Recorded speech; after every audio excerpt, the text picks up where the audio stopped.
Hi there BookTube, it's Eleanor here, and today is an exciting video for me. I don't do reviews very often on my channel, but I recently reached 5,000 subscribers and I just was awestruck. So thank you so much to all of you that have subscribed and followed my channel and you know, been here from the start or newly joined us. Yeah, just amazing that 5,000 of you have bothered to click subscribe for me, so thank you so much. And I wanted to do a little celebratory video, and I was trying to think about what to do, and then I read a book. And I haven't read a book that has been 5 stars for quite a while, maybe over a month. Last month I didn't have any 5-star reads, and I read this book and it really touched me, and I thought, okay, 5,000, 5 stars. So that's how I'm tying it in. But today I'm going to be giving you a review, and we're going to be talking about Bone Meal for Roses by Miranda Sherry. This is a book I picked up on a bit of a whim, I think at the end of last year, and I don't know where I'd heard about it or what made me pick it up, but recently the cover was drawing me in and I thought, I'm going to read that book, and wow, as you know, 5 stars. Let me tell you a little bit about it. So we're following our young protagonist at the beginning of the story, Poppy. She's 6 years old. She lives with her mother, who is a crystal meth addict, and she has a terrible life. They flit from place to place. Her mother is not often around. She's out of it. She treats her poorly. She's never really got any food or anything to eat, nowhere to sleep. She is totally disregarded and not thought about at all. And at the start of the book, at the very beginning, Poppy is rescued by her grandfather. She's 6. She didn't know she had a grandfather, and her mother, in a sort of moment of motherly instinctual out of character behaviour, lets the grandfather take her, and she is taken to this small rural town in South Africa. This is where this whole book is set, in South Africa, where her grandmother and her grandfather have built this house with this most beautiful, amazing garden. They've poured all of their love for each other and all of their love for gardening into this beautiful garden, and it is fantastic. And Poppy falls in love with gardening, with this garden, and it helps her to heal and starts to help her sort of come to terms with the past that she has had, and to become stronger, and sort of nurtures her and gives her that love that she also gets from her grandparents. But really, this love of gardening bonds the 3 of them together. This book is magically written, and it's all about finding your inner strength and overcoming hardships, and it's written in such a beautiful way. And it's one of those books that you wouldn't expect on paper for me to love, because the story isn't epic and fast-paced.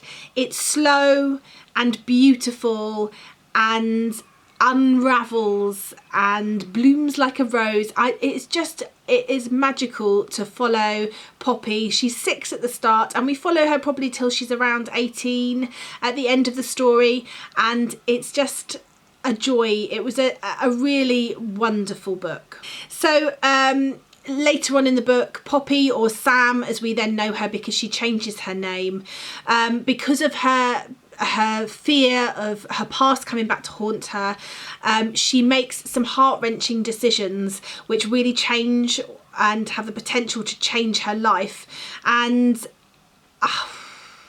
I just welled up and had tears in my eyes at the things that she had to go through in such a short time in her life. And I just think everyone should read this book. And in order to sort of sell it to you, I suppose, I want to read to you, because I think sometimes hearing a bit of a book can really make a difference. So I'm going to read from the very beginning, and I'm going to read to you the first few pages to give you an idea of the author's writing style. So we're starting out on chapter 1, and let's go. According to what she'd gathered from watching television, Poppy is a person. She's got 2 arms, 2 legs, and the right number of things on her face, all arranged correctly. But Poppy's not convinced. Nothing on this side of the TV screen is as it should be. For one thing, the curtains are all shredded from sun damage and hanging down in front of the grubby apartment windows like brownish seaweed. Television windows sparkle and have things like slated blinds on them or wafting drapes that filter the light. And then there's the carpet. On this side of the TV screen, the carpet is filthy and there are piles and piles of things crowding the edge of it. Jason keeps picking things up and bringing them home, saying, "I'm definitely going to need that one day," but he never does, and there's a perpetual congregation of stuff creeping in on to block the path that Poppy has carved between the TV, the kitchen and the bathroom. The seaweed has been hanging in the windows since they moved in. Poppy can't remember what the windows were like in the place they stayed before or the place before that, but she knows that they were no closer to the ones in the television homes than this one is. Outside the front door there's a bleak hallway with other doors on it leading to other flats which aren't up to much. Some of the people living behind the doors are nice to Poppy and a few give her things to eat when she asks. Other doors she dashes past as fast as she can. Down the main stairs is the street, which isn't very convincing either. It just seems to have more long dirty buildings with more corridors and more doors in them, or small scruffy houses falling to bits. Nothing is as it should be on this side of the screen. Poppy watches the television from right up close. That way she can look into the real world with its bright colours and neatly arranged furniture and not have to think about the dirt, or Jason smoking and looking at magazines while sitting on the stained toilet with the bathroom door open, or her mother sprawled out on a couch. Her mother, Yolandi, hasn't woken up yet. She smells of cigarette smoke and sweat and something sharp and chemical.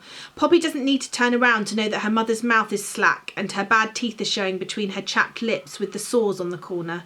Television mothers have white, straight teeth with no brown bits, and nobody flinches at the smell of their breath. Nothing on this side of the screen is as it should be. Poppy doesn't know how long she and her mother have been living in the seaweed curtain place, but it feels like a long time. Maybe that's because at the place they stayed before there was a yard outside that Poppy could go when Yolandi wasn't waking up or was awake but shouting. The yard had old bits of car in it and a stained mattress leaning up against the concrete wall, and the ground was always covered in lines of ants that would bite the tender skin at the top of her legs if she sat down on it too long. But there were places to hide. Sometimes Poppy would pretend that she was a giant walking through a city like she saw on TV one time, and all the bits of junk lying around were buildings with tiny people in them screaming their heads off when they saw her coming. The day after Poppy gets her first wobbly tooth, she goes out into the corridor because her mother and Jason are talking too loudly as they wave their brown bottles of beer around, and she knows that means there will soon be fighting. The corridor is at the best she can do in the absence of a yard, even though it smells of garbage and wee and other people's cooking. At the food smell, Poppy's stomach gives a growl so loud that she's not surprised when one of the doors opens. It's the door with a 7 on it. Jason has a 9. Poppy knows numbers because she watches the TV show with puppets that teach you things. "Oh, hello there," the number 7 woman says when she pokes her head out the door. Her hair is grey and tied up on the top of her head in a knot. "Hello." Poppy sees that the number 7 woman is carrying a plastic bag, also tied at the top with a knot. "Where are you going to take that, to the bins?" Sometimes Poppy goes to where the dustbins are outside on the pavement and waits to see if anyone throws anything interesting away. "Good guess, you're a sharp one, aren't you?" "I can take it for you if you want." Poppy eyes the packet. Could there be something to eat in there? The knot doesn't look too tight. "Oh, that's very sweet of you," the number 7 woman smiles and her cheeks wrinkle up and almost cover her eyes, which are brown. "What a dear. Give me a moment. I think I've got something just to say thank you." The number 7 woman disappears back in behind the door, taking the top knot packet with her. After a moment, she's back. "See this fellow?" The number 7 woman waves a small stuffed dog in Poppy's direction. "It came free with a promotional pack of loo paper. I was keeping it for my youngest grandchild Susie, but I think it's getting lonely from having to wait too long." The stuffed dog is tiny and clean, and it is the colour of oats. It has a little red scarf sewn around its neck. Poppy can barely breathe because it's so beautiful. "Come on, dear, take it if you want. Consider it payment for taking out my rubbish." The number 7 woman holds out her other hand with the top knot bag in it. "Thank you." Poppy rushes forward to grab the dog and bag and then dashes down the corridor towards the steps in the street before the woman can change her mind. Poppy calls the dog Wombo. She hides him under the t-shirt when she goes back to the apartment later that evening. Then she changes into her other pair of shorts. They were once pink. They're now sort of brown, but they have big pockets, which means she can have Wombo with her all the time. 2 weeks later, Poppy hears loud crying and shouting outside the Seaweed Curtain apartment. When she peeks out, she sees that the number 7 woman is weeping. Her stomach goes fluttery. The number 7's woman's top knot is coming all unravelled, and strings of grey hair hang in her face and catch at her mouth as she cries. There's a man with her who keeps saying, "Come, Ma, come in, stop now, Ma," and eventually he manages to get her behind the door of number 7. Poppy never gets to find out if the number 7 woman is okay or why she was crying so much, because 3 days after that, Yolandi makes them move out of the Seaweed Curtain place. She and Jason shouted at one another all night, and when Yolandi shuffles into the kitchen in the morning, her eyes have a flat look. Poppy knows it well. Put that down, Poppy, we're leaving. So I just wanted to give you a little taste of the story and the writing. This is a book that will definitely be sitting on my shelf, and I shall be sharing it with as many people as possible. And I really urge you to give it a go, because Poppy's story is heart-wrenching and moving and beautifully written.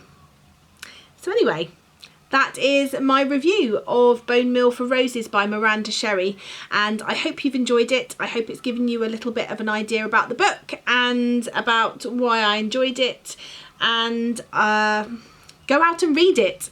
And thank you to all of you for getting me to 5,000 subscribers. It means the world to me, and I look forward to many more videos in the future. Bye for now, BookTube.